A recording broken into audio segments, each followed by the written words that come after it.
That's 2 on Ogun State Television. I am Olayemi Takuro. The Dangote Petroleum Refinery has again reduced its petrol gantry price, slashing the ex-depot rates from 8.28 naira to 6.99 per litre.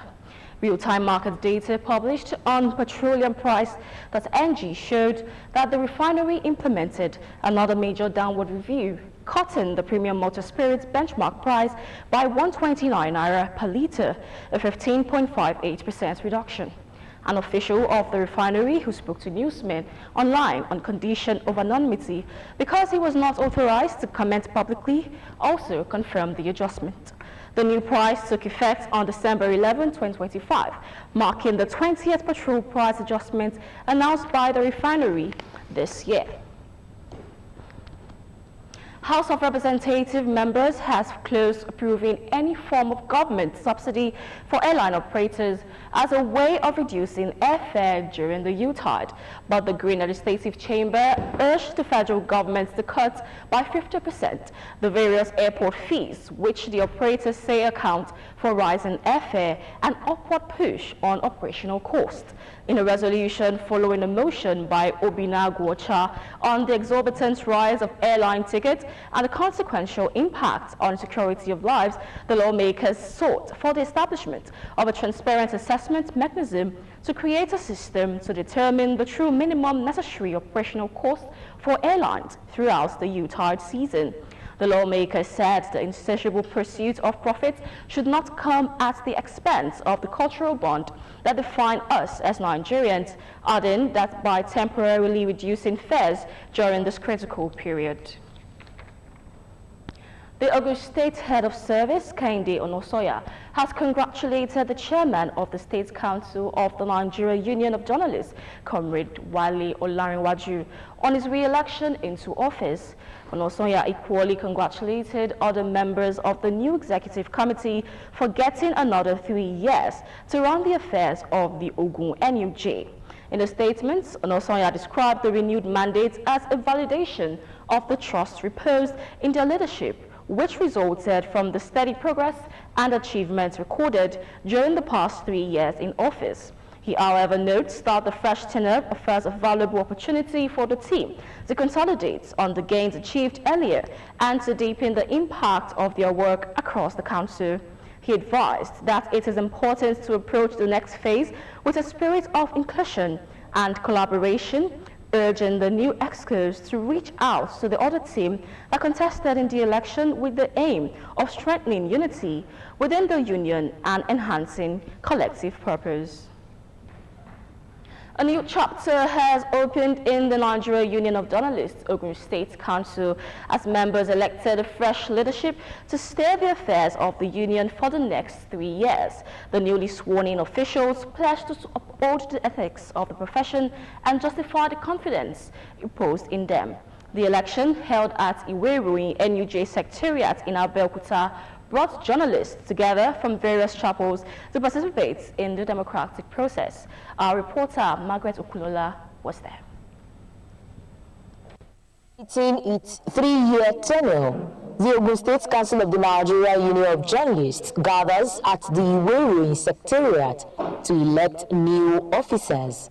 National officers of the union supervise the exercise to ensure adherence to the Constitution, while security agencies maintain order for a free, fair and peaceful process. I was accredited, given the ballot paper, and I went in to cast my vote. I was asked to go through the process of moving from one table to another to do the necessary thing, and I was able to vote, and I came out, and it has been peaceful. Despite a delayed start, accredited members participate actively, expressing their views on the conduct of the election. The process very smoothly. We have free and fair election here. From the two groups, you can even see candidates from both camps coming in to vote.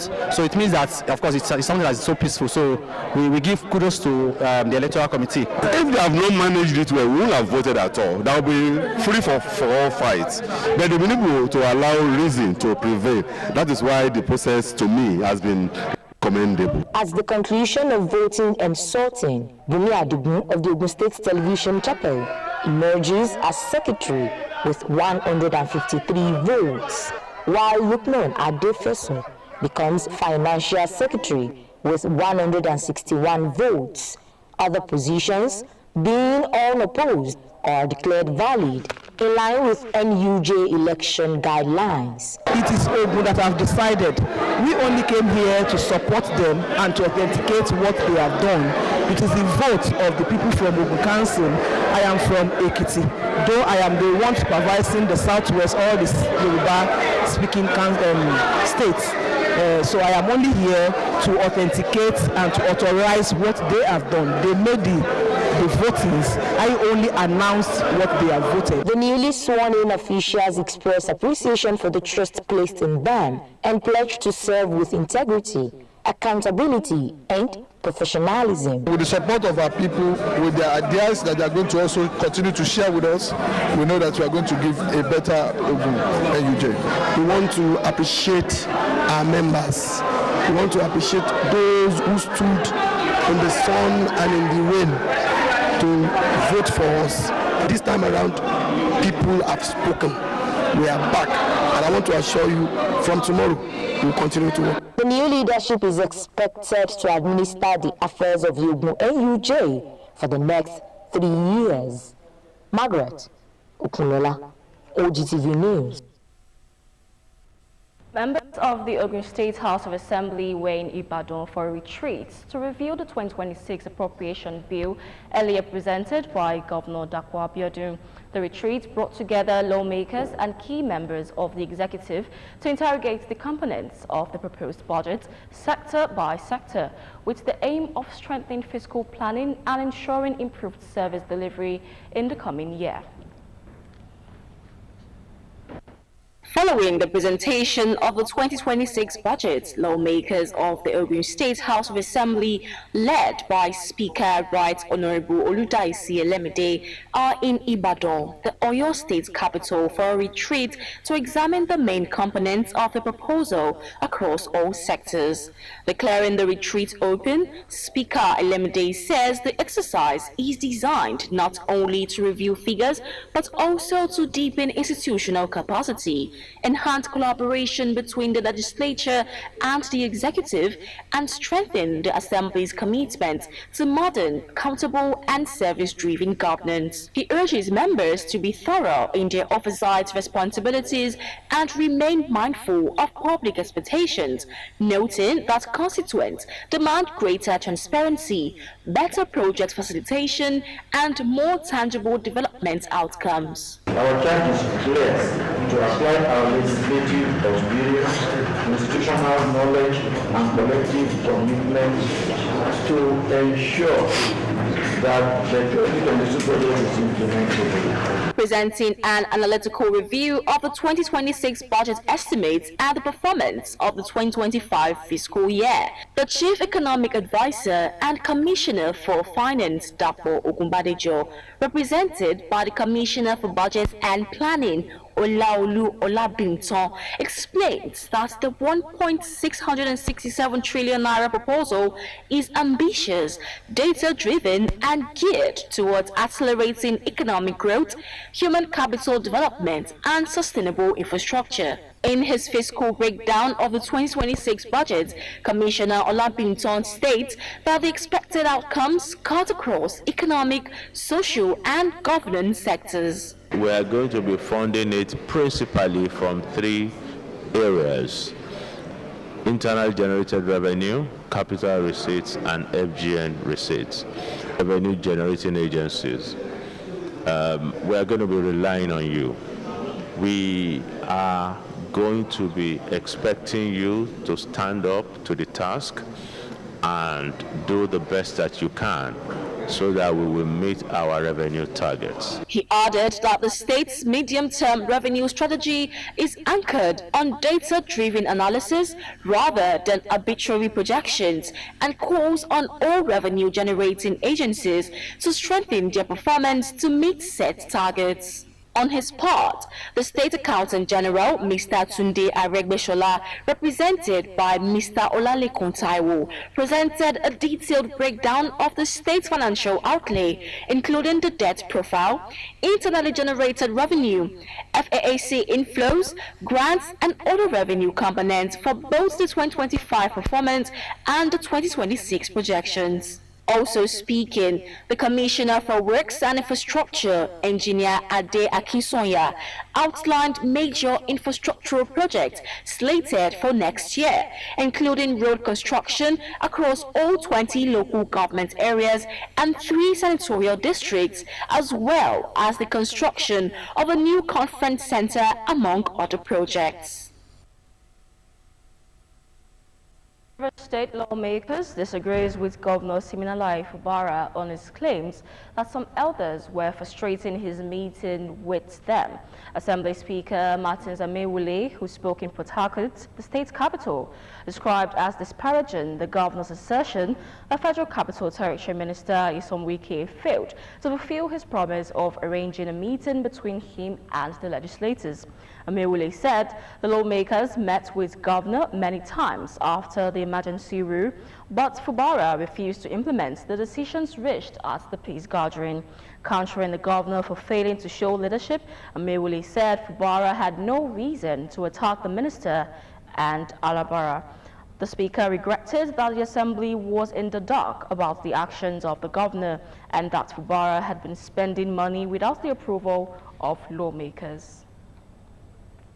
The Nigeria Immigration Service has announced that its passport digital platform will undergo routine system maintenance, resulting in temporary service disruptions for users.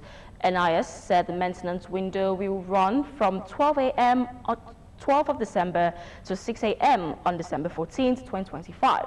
This was contained in a public notice shared on the service's X handle on Friday and signed by its public relations officer, ACIAS Akinlabi.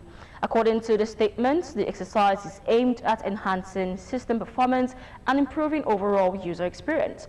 The service appealed for public patience, noting that the exercise is essential to maintaining a secure and efficient digital passport ecosystem. In Ogun State, the drive to strengthen public service delivery is receiving renewed attention as the Minister of Physical Planning and Urban Development brings management staff together for a one-day capacity building workshop. The training, targeted at senior officers across the ministry and its agencies, focuses on sharpening communication skills as a critical tool for effective leadership, coordination and service delivery. The state head of service, Kehinde Onosoya, declared the program open in Abeokuta. Matthew Showumi completes the report. Designed to improve and sharpen the communication skills of management officers, the one-day in-house training brings together officers on grade level 14 to 16 from the Ministry of Physical Planning and Urban Development and its 3 agencies. The theme centers on effective communication, a tool for service delivery. Ogun State Head of Service, Kehinde Onosoya, while declaring the training open in Abeokuta, says leaders who are well trained are better positioned to guide their teams, meet performance expectations, and uphold the state's mandates.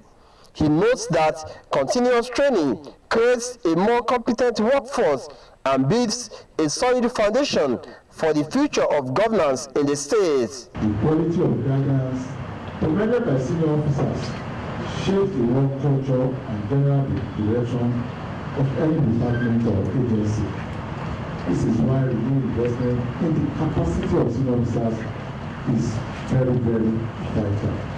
Commissioner for Physical Planning and Urban Development, Town Planner Olatunji Odunlami, explains that effective communication is the backbone of any successful administration, political, civil, religious, or otherwise. He says that without proper communication, even best policies and structures cannot deliver desired results. For today's training, effective communication, a tool for improved service delivery, is quite disruptive, especially at the time when government leaders are expected to demonstrate greater efficiency responsiveness and professionalism in discharge of their responsibilities. Permanent Secretaries Lydia Fajombo of the Bureau of Establishments and Training, Dipa Obufora of the Bureau of Service Matters, and Jola Oyeneye of the Public Service Transformation Office commend the ministry for investing in the productivity of its top management staff. We are all town planners. We live with the public.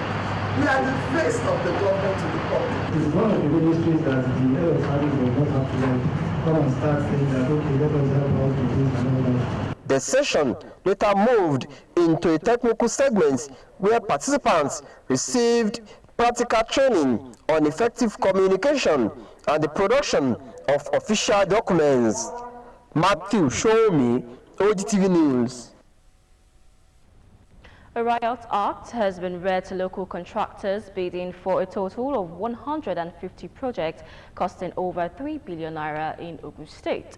The chairman of the Ogun State Universal Basic Education Board, Olalekan Ifede, at a public opening of 2020-2021 Universal Basic Education and State Universal Basic Education Board Intervention Project tender bidding in Abeokuta, said any contractor who executed a shoddy job will be severely blacklisted and the job taken away from him. Fora Adeson will report. Break away from the past. An open, transparent, corrupt-free tender bidding process aimed at ensuring legacy projects and improved facilities are left behind by Prince Dapo Abiodun's administration in primary schools across Ogun State. Top Construction Limited, bidder for the rehabilitation of a block of 2 classrooms with 3 offices at NUD Grammar School, Obatoko, Odeda. According to the executive chairman of Ogun State Universal Basic Education Board, SUBEB, Olalekan Ifede, SUBEB, through the Yellow Roof Revolution, has constructed and rehabilitated 1,067 schools across Ogun State, underscoring the administration commitment to improving education infrastructure. You this time around is not going to be business as usual. If you don't do your contract very well, don't expect us to pay you. And this thing has to be verified and confirmed, not only by the engineers, not only by the technical experts. The NTI is going to be involved. The SBMC is going to be involved. We have even Parents Club. We have told them that wherever we are working, they should go there. 150 biddings and numerous contractors. Some of them applauded the transparency in the tender bidding process. They have not kept anything. Ogun State Bureau of Public Procurement, non-governmental organizations, and Universal Basic Education Commission, Abuja, witnessed the exercise. The cost of the 150 project is 3,09,800,628 kobo. Adefowura Adesonwo, OGTV News. Wife of Ogun State Governor Mrs. Bamidele Abiodun has joined notable dignitaries to celebrate the 21st annual Thanksgiving dinner of Emzor Pharmaceuticals. With the theme, a celebration of wellness, thriving and thankful, Mrs. Abiodun stresses that Thanksgiving remains an important act that every human must imbibe.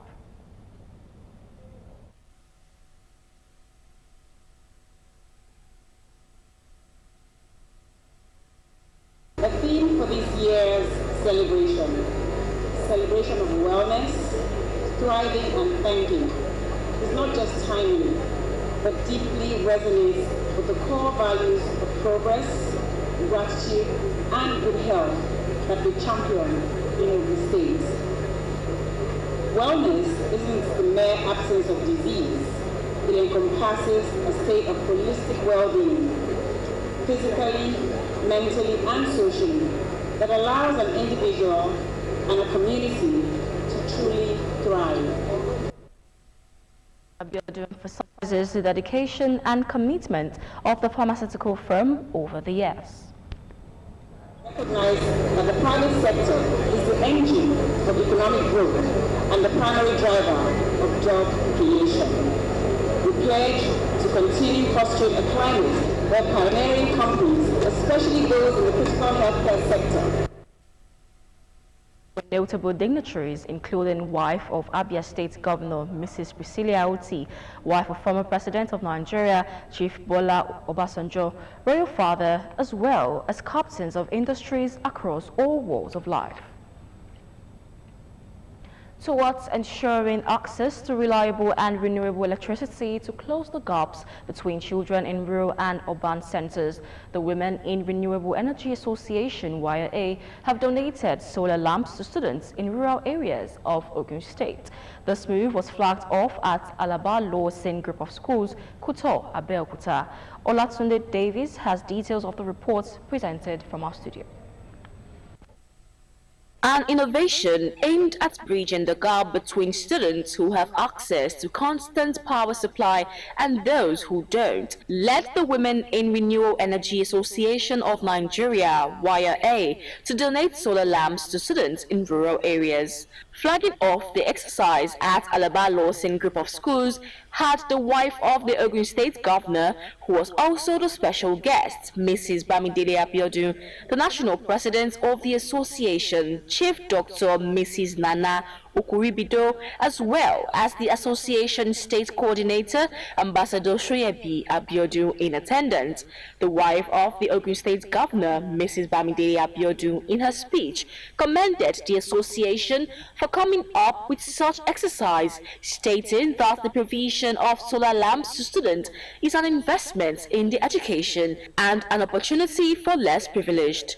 She also said that primary and secondary education remains the strongest foundations that can be given to any child. Remind us that true development must be both people-centered and environmentally responsible. We are gathered here today for a cause that is as practical as it is powerful. Light Up Africa speaks directly to the future of our children by addressing one of the most basic but often overlooked barriers to learning, access to light. The convener of the program, Ambassador Shoyebi Oluwakemi Abiodun, spoke on the importance of light to the academic growth of students, stating that the exercise is aimed at providing source of light to students to read better at night. You know, children, they are our future. So we want the children to stop burning the candle. Instead of burning the candle, instead of burning the lantern, they should start burning solar lamp. Solar lamp can be charged through DC and AC. And with solar reading lamp, they can have access to good, clean, sustainable, renewable energy. Students present at the program appreciated the gesture by the association. For example, they gave us a solar light that will help us to read at any point in time during the day, during the storm, during the night. At any point in time you can read, and that would really help with our academics. I would like to say a very big thank you for honoring our school and paying attention to the students of Ogun State. I want to thank the directors and the people who gathered hands to create this project and enabling us with the solar powered torchlights. I shall make good use of it. The wife of the state governor, Mrs. Bamidele Abiodun, donating the first set of lamps to the students. It was a day of excitement and learning for pupils of Golden Treasures Model School as learners came to the premises of Ogun State Television on an educational excursion. The visit was aimed at exposing the learners to real-time broadcast media operations while offering them a first-hand experience of how news is produced, edited and aired. From the control room to the live studio to the newsroom, the learners were all eyes and ears as they saw the behind the scenes of how a television production is made.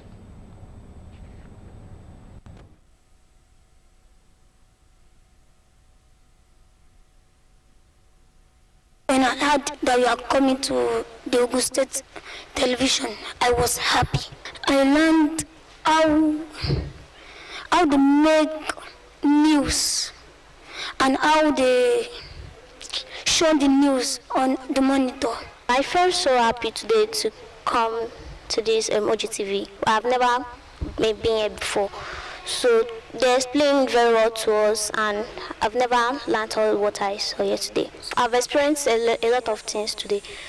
The control room, we have there's 3 cameras that is there.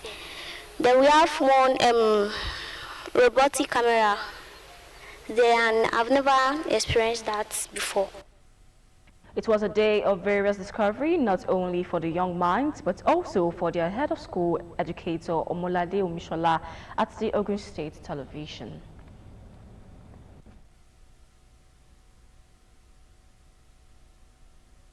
The experience is over 100 because they have a lot to also see when they get back to school. For people that are not here, so by the time we would want to go for excursion next time, they also want to be part of it. Students departed with memories and inspiration, grateful for the opportunity to step out of the 4 walls of the classroom to learn. And that ends the news at 2. Many thanks for watching. Bye for now.